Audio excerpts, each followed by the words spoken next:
Sagana sa tubig, pwedeng lagyan ng swimming pool, idol. Hindi na kayo maproblema ng tubig. Ang daming tubig, oh.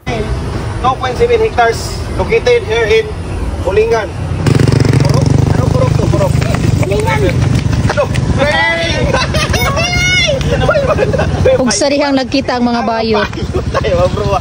Ay, sa kayo mag-vlog, sakto kaya bibalik yan itaan eh. Oh, ulit yan ako na eh. Para nga, tapos na. Yan mga idol, ito po yung lugar na Laoy, Ulingan, Dipolog City. Napakalapit lang sa Dipolog City Poblasyon. Alam nyo kasi idol, ang ganda dito, lagyan po ng subdivision. Tulad yan, nakita nyo sa likod yan. Subdivision po yan dyan sa likod. Ang dami po mga bahay dyan, mga improvement dyan, mga housing. So itong lupa na ito mga idol, ito makita nyo, yung lapat na yan. Kasama po yan sa 2.7 hectares. Oo po, 2.7 hectares, tama po yung nilog nyo. Pati yung niyog yan, kasama yung niyog yan at saka may mangga dyan. Papunta yan doon. No? 2.7 hectares.